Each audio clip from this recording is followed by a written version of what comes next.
დილამშვიდობისა საქართველო დღეს 17 მარტია უყურებთ კურიერს 8 საათზე. ანტინარკოტიკული რეფორმის ფარგლებში შემუშავებულ ცვლილებებს დღეს საპარლამენტო კომიტეტებში განიხილავენ. მსჯელობა ჯანდაცვისა და იურიდიულ საკითხთა კომიტეტების ხდომაზე გაიმართება. განსაკუთრებით მკაცრი მიდგომებია რეალიზაციისთვის. მცირეოდენობის ნარკოტიკის გაყიდვის შემთხვევაშიც კი სასჯელი 12-დან 20 წლამდე ან უვადო პატიმრობა იქნება. ოპოზიციაში ამბობენ, რომ ანტინარკოტიკული რეფორმა მხოლოდ მისი გამკაცრება არ არის და შესაბამისად ცვლილება შედეგს ვერ მოიტანს.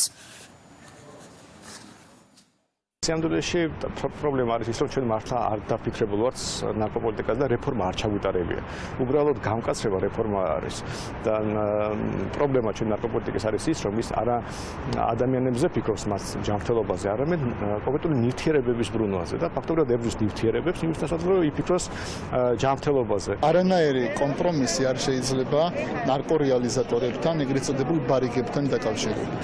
მაგრამ რაც ეხება ნარკომომხმარებლებს, ჩვენ მეორე მათ უნდა შევთავაზოთ რესოციალიზაციის სრულყოფილი პირობები, რომ ისინი ერთი მხრივ დახმარების შემდეგ გახდნენ ჩვენი საზოგადოების სრულყოფილი წევრები. შესაბამისად, საკმარისი მხოლოდ კანონის გამკაცრება კი არა, პოლიტიკური და ხალხის ინტერესებზე ორიენტირებული ცვლილებებია. უმრავლესობაში კი აცხადებენ, რომ აქამდე მოქმედმა ლიბერალურმა კანონმა შედეგი ვერ გამოიღო, შესაბამისად საჭირო გახდა მისი გამკაცრება. ცვლილების მიხედვით, თუ პირს ნარკოტიკული ნივთიერების მოხმარების ფაქტი დაუდასტურდება ან უარსიტყვის შემოწმებაზე, მას ადმინისტრაციულ ჯარიმასთან ერთად 3 წლით მართვის მოწმობა ჩამოერთმევა, 5 წლის განმავლობაში კი ვერ იმუშავებს საჯარო სამსახურსა და საგანმანათლებლო დაწესებულებებში. ცვლილების მთავარ მიზნად ქართული ოცნება ნარკორეალიზაციის მინიმუმამდე დააყვანას და ჯანსაღი ცხოვრების წესის პოპულარიზაციას ასახელებს.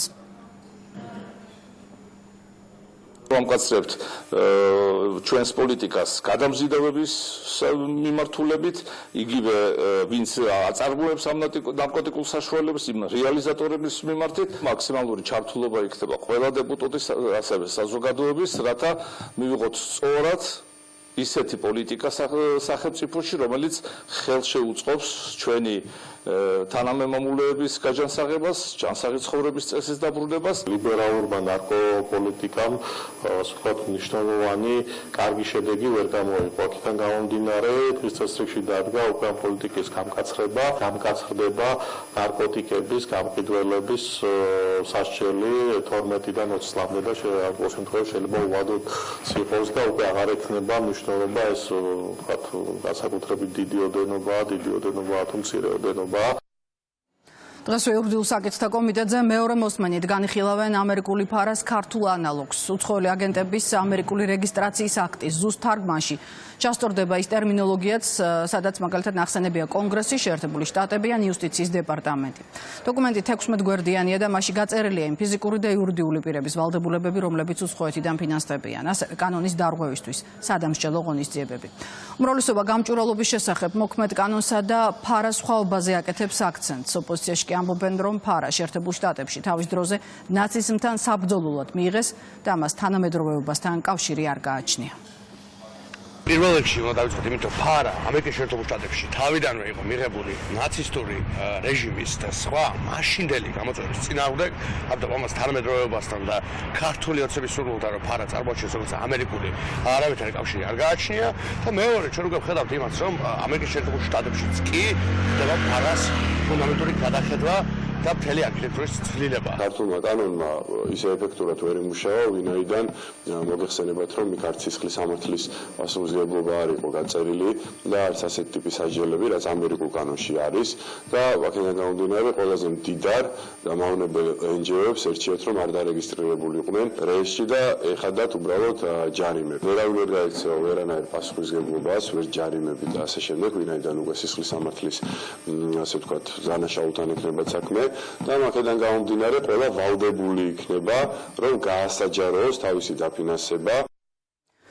და კიდევ ერთი კანონ პროექტი, რომელზეც დღეს დეპუტატები იმსჯელებენ. საუბარია იმ ცვლილებაზე, რომლის მიხედვითაც არასამთავრობო ორგანიზაციებს საჯარო გადაწყვეტილებების მიღების პროცესში ჩართულები აღარ იქნებიან. სიახლეს კანონმდებლები პირველი მოსმენით საპროცედურო საკითხთა კომიტეტზე განიხილავენ. მის ინიციატორები ქართული ოცნება და ხალხის ძალა. არასამთავრობო ორგანიზაციებმა სახელი გაითქვეს დესტრუქციით და დესტაბილიზაციის აშკარა მცდელობებით, განსაკუთრებულად კიდევ ორმა პასუხისგებლობას სახელმწიფოს ადებს იმასთან დაკავშირებით, რომ გაუფრთხილდეს ქვეყანას, გაუფრთხილდეს სტაბილურობას და აი ამ შემთხვევაში, როცა საგანგებოდ მნიშვნელოვანი საკითხები უნდა იქნეს განსაცვლელი, არ იყოს ისეთი სტრუქტურების ჩართვა, რომელიც არავის არ აურჩევია და არც საზოგადოებას აქ ის ინტერესი, რომ იყოს აუცილებლობა აი მათი მონაწილეობის და სახელმწიფო მნიშვნელობის საკითხების განსაცვლელში. 21 წლის გიორგი ახალაიას მკვლელობაში ბრალდებული დაკავებულია. შინაგან საქმეთა სამინისტროს ინფორმაციით დანაშაული სამართალდამცველებმა ცხელ კვალზე გახსნეს. უწყების ცნობით ბრალდებული 19 წლის ახალგაზრდა მას განზრახ მკვლელობაში ადანაშაულებენ. შემთხვევა თბილისში 16 მარტს ბარსახელოსნოს მიმდებარე ტერიტორიაზე მოხდა. სასიკვდილო ჭრილობა გიორგის საკუთარ დაბადების დღეზე გვიან ღამით მიაყენეს. დაჭრილი კლინიკაში გადაიყვანეს, თუმცა მისი გადარჩენა ვეღარ მოხერხდა. რა გახდა მკვლელობის მოტივი ამ ეტაპზე უცნობია. ბრალის დადასტურების შემთხვევაში დაკავებულს 15 წლამდე პატიმრობა ემუქრება. თავდასხმა ამერიკის შეერთებული შტატების ავიამზიდზე წითელ ზღვაში ჰუსიტებმა აღიარეს, რომ დარტყმა ხომალდზე მათ რაკეტებითა და უპილოტო საფრენი აპარატებით მიიტანეს. საინფორმაციო სააგენტო France Press-ი წერს, რომ ჰარი ტრუმანზე თავდასხმისთვის ისლამისტურმა დაჯგუფებამ 18 ფრთოსანი რაკეტა და 1 დრონი გაუშვა. შეტევას ჰუსიტების სამხედრო ფრთის წარმომადგენელი ადასტურებს, თუმცა არ კონკრეტდება მიადგა თუ არა ზიანი ამერიკულ ავიამზიდს და მისი ახლოვეს განლაგებულ სამხედრო გემებს.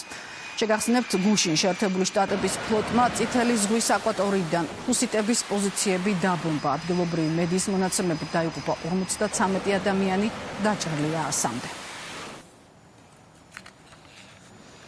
საომარი მოქმედებები არ წყდება უკრაინაში. ოკუპანტების თავდასხმის ერთ-ერთი სამიზნე ამჯერადად სუმის ოლქი იყო. დაიღუპა 1, დაიჭრა 2 ადამიანი. განადგურებულია საცხოვრებელი სახლები და კერძო მეურნეობები. უკრაინის თავდაცვის ძალებმა კურსკის ოლქის ქალაქის სუჯად დაატოვეს. ინფორმაცია უკრაინულმა მხარემ დაადასტურა.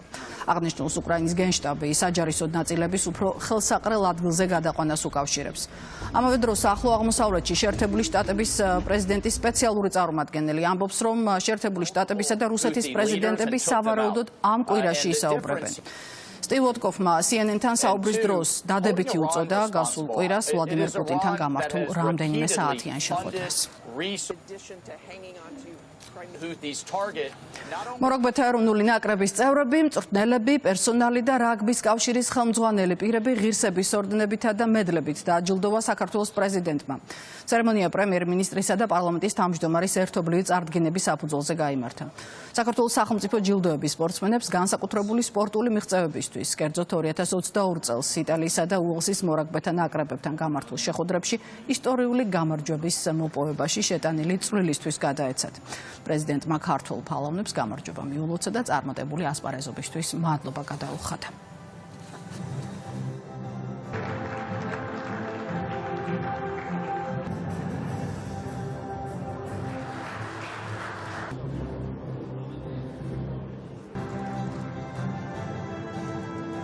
რაგბი ჩვენთვის, ქართველებისთვის, ჩვენი ქვეყნისთვის ძალიან ღირსეული და საამაყო სპორტის სახეობაა და არა მარტო სპორტის სახეობა. თქვენ ახართ მაგალითი ყველა მოზარდის, ყველა მოქალაქის თქვენი შეუპოვრობით, თქვენი ძალისხმევით, მიზანდასახულობით, რომ მოღვაწეობთ და მაგალითს აჩვენებთ ჩვენს მომავალ თაობას. აღსანიშნავი თემაა, რომ ჩვენი საამაყო ვერისკაცის ბიძინა ივანიშვილის განსაკუთრებული წვლილი და დახმარება რაგბის კავშირისთვის, მინდა მას განსაკუთრებული მადლობა უთხრა. 70-იანი წლებიდან მოყოლებული ვიცით, რომ ვითარდება საქართველოში რაგბი და დღეს მივახციეთ უკვე ძალიან დიდ წარმატებებს. პირადად ვარ მოსწრე 80-იანი წლებიდან მოყოლებული, შემდეგ 90-იანი წლებიდან იმ წარმატების, რომელიც იქნებოდა ნაბიჯ ქართულ რაგბში და დღეს ვართ განვითარების სრულიად სხვა ეტაპზე. მე დარწმუნებული ვარ, რომ მოახლოეს წლებში ქართული რაგბი კიდევ ძალიან დიდ წარმატებებს მიაღწევს. სიმბოლოდება ძალიან მნიშვნელოვანი მსოფლიო ჩემპიონატი, რომელიც 2 წელიწადში გაიმართება და იქ ჭირდება ასეთივე გარდამტეხი წარმატება. ეს იქნება რა თქმა უნდა ჯგუფიდან გასვლა. რუსთავში კიდევ ერთი მასშტაბური პროექტი მოდებაძის ქუჩის რეაბილიტაცია დაიწყო. საავტომობილო გზა 21,000 კვადრატულ მეტრ ფართობზე კეთდება. პროექტის ფარგლებში განსაზღვრულია ველობილიკების მწვანე არეალის, სანიაღვრე ქსელის, ახალი გარე განათების, ტრანსპორტის მოსაცდელებისა და დასასვენებელი სივრცეების მოწყობაც. მოდებაძის ქუჩის სრული რეაბილიტაცია შემოდგომაზე უნდა დასრულდეს. ჩვენს ქალაქში დღეს ერთ-ერთი მთავარი გამოწვევა არის საგზაო ინფრასტრუქტურის მოწესრიგება და მერის გუნდიც აქცენტს ვაკეთებთ სწორედ ამ მიმართულებით. დავიწყეთ მასშტაბური პროექტის განხორციელება მოდებაძის ქუჩის სრული სარეაბილიტაციო სამუშაოების სახით. ეს იყო მოსახლეობის მოთხოვნა. ამ პროექტის დასრულების შემდეგ თითქმის სრულად მოწესრიგდება რუსთავში ერთ-ერთი მთავარი სატრანსპორტო კვანძი. მიმდინარეობს რუსთავში რამოდენიმე ადგილას საგზაო და არამხოლოდ საგზაო სხვადასხვა ინფრასტრუქტურული სამუშაოები. ჩვენი პოლიტიკური გუნდი განაგრძობს მუშაობას აქტიურად ჩვენს მოსახლეობასთან და მათთან შეთანხმებით განხორციელდება და განისაზღვრება პრიორიტეტები ამ სამუშაოებისა და ასევე ვაგრძელებთ ცენტრალურ ხელისუფლებასთან მჭიდრო კოორდინაციას და თანამშრომლობას. დღეს ამბების ნახორცლად ჩვენს ვებგვერდზე რუსთავი 2.G შეგიძლიათ, მე კი ამით 9-მდე გემშვიდობებით.